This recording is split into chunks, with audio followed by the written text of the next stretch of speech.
Culinary Conversations with Supriya. From my heart to yours, discussing the delicious world of food, people, culture, and a lot more.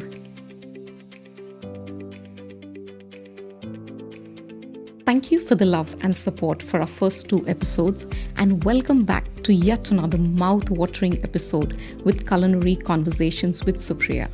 I am Supriya, the founder of Vasai Local Restaurant, proudly the first Koli restaurant outside India.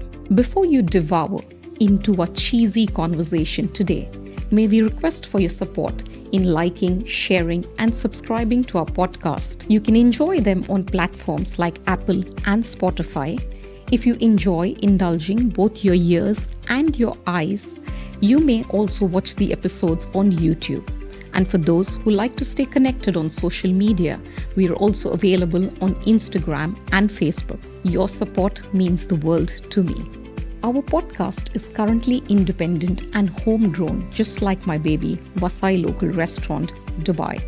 If you are one of those who'd like to share a story, we would love to welcome you on our podcast. Picture this: there is something magical the way melted cheese blends into a tangy tomato sauce on top of a perfectly baked crust. It's a universal love story, isn't it? And behind this culinary phenomenon stands a visionary leader. That's the power of pizza, spreading joy and happiness wherever it goes. But hey, hang on. Who eats a garlic sauce with the pizza? Well, I do.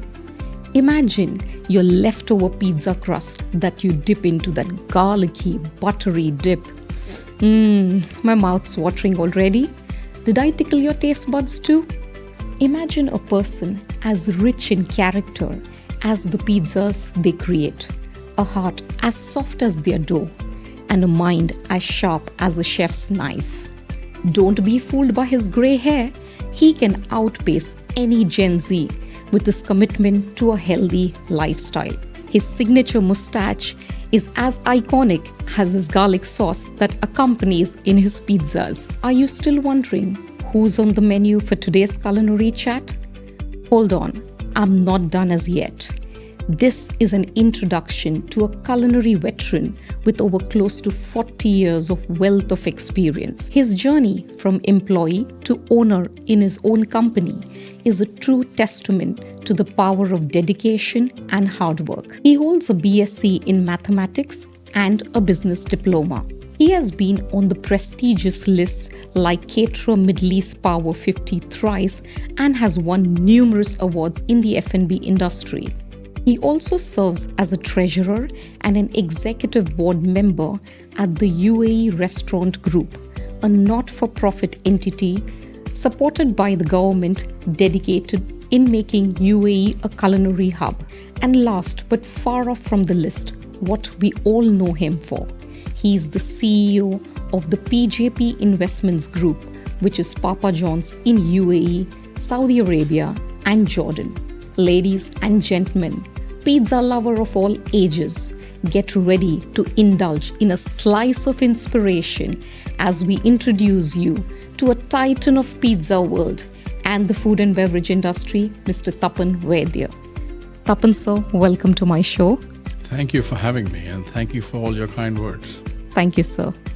Tapan Sir, beyond your remarkable achievements at Papa John's, we would love to get to know you as a person and the success behind it. Where were you born? What were your early years like? I was born in a family which had no restaurateurs at all. Nobody from the hospitality industry. I was born in a family of mathematicians, all academicians really. My grandfather was a mathematics teacher who grew to become the principal of a school. My grandfather's brother was also a mathematician. In fact, he also was a physicist. And Dr. P.C. Vaidya, his Vaidya matrix is actually world known. His studies, his research was in the field of theory of relativity by Albert Einstein. So if you Google Dr. P.C. Vaidya's Vaidya metric, it's all out there. My father, Dr. A.M. Vaidya, he was a mathematics genius too. So when my father was in school, his mathematics textbook, printed, distributed by the government, were written by my grandfather. Wow. When I was in school, my mathematics textbooks were written by my father. Amazing. So that's the kind of background I come from, where dining table conversations meant mathematics, really. So it's really interesting how from that background I showed up in this industry. And so where was this? In India? Yes, I was born in Mumbai, Okay. then Bombay. And grew up in the west of India, did my schools, college. So this is how the story unfolded. When I was doing my bachelor's in mathematics honors, I felt the need for extra cash, as all teenagers do. Absolutely. And I started knocking doors at various businesses. And then one restaurateur thought, why not give a shot? And I started waiting at tables. Oh, wow. You know, the great restaurant, the best in class kind of a restaurant, but the general manager of that establishment took a punt on a youngster who could speak well, who had never worked in restaurants before. So he did, and I started waiting at tables in the evenings. I would do my second year of mathematics of undergrad, and then in the evenings go and wait at tables. And I picked up very fast, and I realized that actually the job is not that tough, and there are too many perks. So I realized that if you take good care of your customer, what does he want? He wants great food at a great price, which is not in your control. You're just waiting at the table. But take the orders accurately, communicate that to the kitchen accurately, get the food out in time. And if the customer is happy, that's all you need to do. And of course, suggestively sell, be nice to the customer, remember his name, address him by his name. All these things, basics really in the industry, I learned upfront back when I was in my teens. And what I realized then was, my God, you take good care of your customers, they tip you well. And that really was the motivation, right? So money. Absolutely. And then the food. If you make friends with your chefs, they're going to give you all the best of what they have in the kitchen. So I fell in love with this. So I went on to finish my studies. I went on to finish my business management, but I never left the industry. So you worked whilst you studied? Absolutely. Did you manage to get in all that time to do your business diploma and your BSc in mathematics along with doing this, or was it only during your diploma that you were working? No, it was throughout. Throughout I managed both. What age, sir? Sorry? What age did you start in? I started working in 1986. Are we guessing your age here? Well, you can, but it's not the age, it's the mileage. Absolutely. And the mindset. So I started working in 86, but I finished my studies in late 80s actually, because late 80s is when I left India and came to the Middle East. And so, it's been 35 years since I got to this part of the world. Amazing. That's amazing. And that's exactly, I think, when I was kind of born. So there's one very key thing that I picked up from this particular element is I'm understanding that you would have come in from a very privileged background, with your grandfather writing textbooks and so on. How did you convince them, and how did they agree on you waiting at tables? Like, even you look at today's generation, I have a son who's 17, and I once got him to work at the restaurant, and I got him to first actually clean the dishes, and he happily did it. But not every teenager would agree to do that. Then how was your mindset? How did you convince yourself to do that, and your parents? Okay, so I told you how I fell in love with the work. That was easy. It came very easy to me, how I fell in love with my work. Now, you said I come from a privileged background. I would agree and disagree in the sense that it was really a privileged background because education drove us all. Education was extremely important to everyone. So I obviously had to finish my education through and through, which I did. But we were not so privileged that we had all the money in the world. We were a typical middle-class family because my father was a professor. He was head of the Department of Mathematics in the university, but it's still a teaching profession. Absolutely. And that was the reason I needed cash, and that's how I got into restaurants. But it wasn't easy, but my father was open enough, and he knew that if I liked what I did, I will excel at that. If I didn't, I would come out. So I think he was very open. He allowed me to continue. And then soon he realized that he made the right decision of allowing me to continue.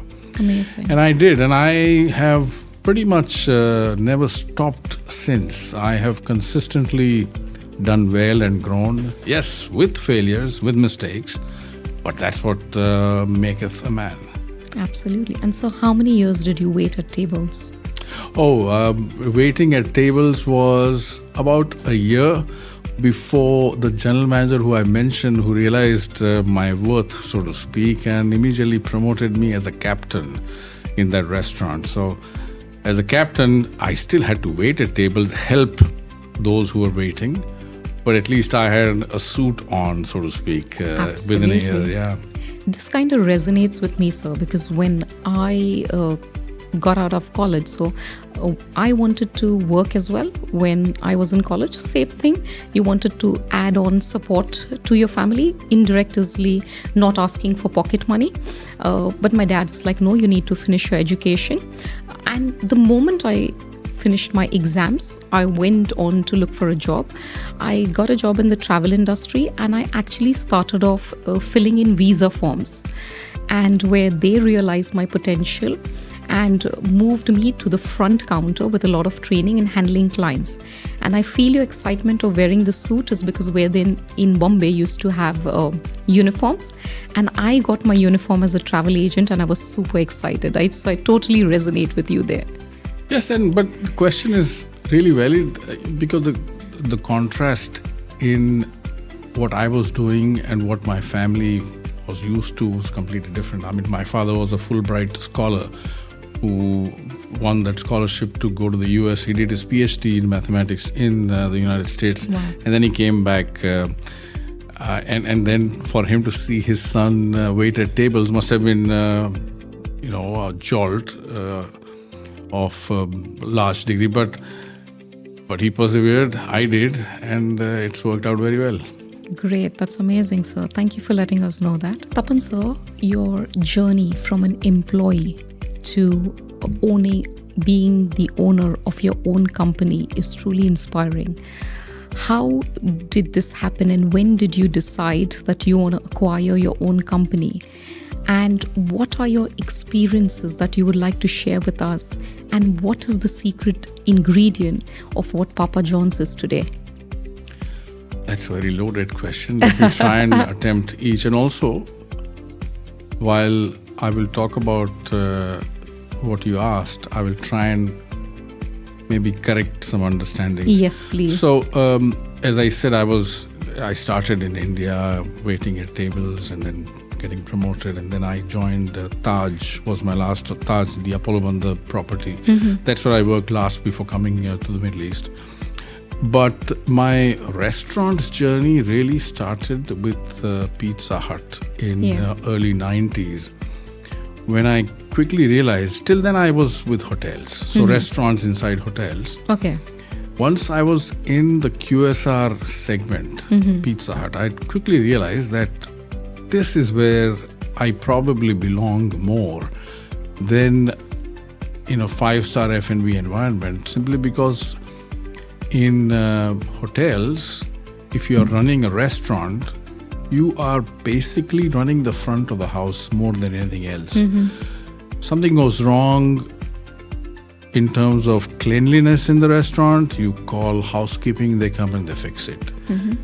you have no real access to what goes on in the kitchen because the executive chef looks after the kitchen. So your knowledge, your experience, everything is limited to what's in the front of the house. Yes, customer, you own the customers and you make them happy, but that is where it stops. And so when I started working in Pizza Hut, I realized everything is now under the restaurant manager. What goes on in the kitchen, what goes on in the front of the house, and how you make your customers happy, and how. Of course, back then in early 90s, it was a very simple business, restaurant business, not quite like what it was, what it is now. In early 90s, you just open your doors, customers came, you feed them good food, they were happy, they'll come back next week. So that's how we used to do. And of course, and then slowly and gradually the complexities started to enter the business. But that's where I realized that I belong to QSR. So after Pizza Hut, I did some time introducing Taco Bell in the region. And that was one big experience I may talk about later in this program. But so I was with Taco Bell. Then I spent some time introducing this casual dining brand called Fuddruckers. Absolutely loved their burgers. World's greatest hamburgers, Yeah. yes. So I spent some time with Fuddruckers. And then I moved in to join Jawad Business Group once Fuddruckers was kind of divested to a local investor. I moved with Jawad Business Group to look after their restaurant business for the GCC. Okay. And while we had a few brands when I joined, we kept adding, we kept expanding. At one point in time, we had more than 300 odd units. And one of the brands we had was Papa John's, which I started in 2004. We were in Bahrain, we were in UAE, Oman, Qatar, and later Eastern Province of Saudi Arabia.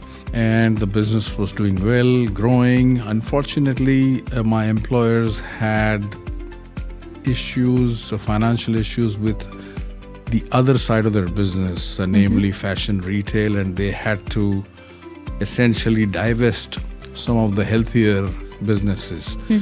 So Papa John's in UAE was divested to a private equity fund based in Dubai.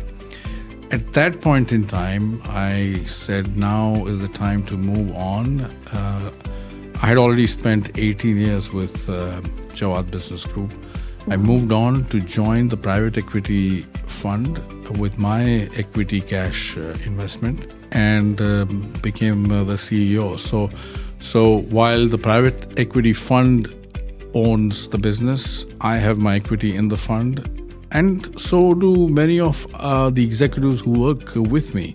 Amazing. And so it's a wonderful arrangement. And when I moved in as the CEO, we had 46 restaurants in the United Arab Emirates. We have grown that to 91 today. Yeah. And we have opened Saudi Arabia. We operate 26 restaurants there now. Amazing. And growing. And we have 5 restaurants in Jordan. Amazing. So your move from Mumbai was straight into UAE, or was it Bahrain? No, it was all over the place. It was UAE. I also spent time in Muscat. I've spent a lot of time in Bahrain, but overseeing the GCC. So I've been a resident of UAE throughout. Okay. So I have a question based on your little experience about the hotel and the restaurant business. Because, as in normally staff come in, and I always have this question on to me as to why some people sometimes choose to work in a restaurant as compared to the hotel, considering there's a little better salary, there are perks, and you get a lot of more other things along with it. You're working for a brand. I did get the gist of what it is, what you said in terms of management. Would you elaborate a little more to understand why people choose either this or that? Oh, sure. So hotel jobs appear to look glamorous because obviously you're being associated with a brand that has glamour attached to it. Talk of Marriott or Hilton or Taj. So Taj. Yes, it's easy for someone to want to work in a hotel first. And there are good careers in hotels. I'm not taking anything away from there. It's just that my outlook was that I want complete control of a restaurant where because I wanted to add value from every aspect of restaurant thing, not just front of the house. So, sir, did you join in as a restaurant manager, or what department did you join in? For example, in Taj, I was a catering assistant, which is equivalent to an assistant restaurant manager. Okay. And then when you become a restaurant general manager, even then you're in a hotel restaurant, you're still limited to managing only the front. Understand. The kitchen is still with the executive chef and the head chef of the kitchen. Absolutely. And so you pretty much don't have a say in the menu making, in the menu engineering, in the recipes, etc. And so that is what got to me. And then I realized that in QSR, again, QSR also has its pitfalls. QSR, if it's a branded QSR, which I have worked with, there are restrictions on what you can do, the freedoms you can take, because you're working for a brand. The brand has recipes and specifics that you must follow. But if you're good at what you do, you still have room to convince the brand to try this and do better, which is what I do in my day-to-day jobs. Probably convince today, yes. Probably convince the head chef or the executive chef as well. In some sense, as the CEO, all these designations are performed by me, and I am rather satisfied. So one question that I picked up, apologies if I got that wrong, was calling you the owner. You spoke about equity and also some of the team members or staff having the equity. Never heard of that. Could you tell us more about that? Oh, sure. So since this is a private equity-owned organization and very forward-looking private equity fund, so the fund was restructuring the business a couple of years ago. I think it was 2022. And during that time of restructure, the fund asked executives if they would like to invest cash in the company. And we had a good, if I remember right, 8 executives showed up and said, yes, we want to invest their own hard-earned cash. Wow. And so I also had another round of investment from my side, but 8 of them stepped up and they put their own money in the game. So now they have their skin in the game, and they were always committed. But I'm sure with their funding in play, their commitment has probably gone a few notches higher. I was just going to say, it's when you put in your money is the commitment. Are we looking at many zeros here, sir, or just a couple of zeros? Let's not talk about zeros, because zeros mean zero. With a one or something onto it, It's the left-hand side that counts, really. Absolutely. I meant the left-hand side. Absolutely. Great. I mean, do the math. We are 121 restaurants operating daily, and think of the average number of transactions we do, and then add that up, and you will reach the right number of zeros. So you are a BSc in mathematics, and that's what's expected out of you. That's how you could, if I may say, get in the equity into the business. How old were you? You would have been probably very young when you felt like doing this. Did you think of the risk, or did you speak to your heart, or what led you to take this decision? I was 19, as I said. I mean, right at the end of my teens, but I was 19 when I started. And, the initial love really was take care of your customers, look at the smile on their face, receive the tip, eat great food. That got me in through the door. And then, of course, you want to excel in everything you do. So absolutely. That has kept me going. Great. Grass is green where you water it. So I read this quote on your WhatsApp whilst I was looking onto something. What are your tips on how do you keep your lush always so green, and how do you get your small plot into a fascinating and a bigger landscape? So grass is greener where you water it. By Absolutely. that, what I really mean is that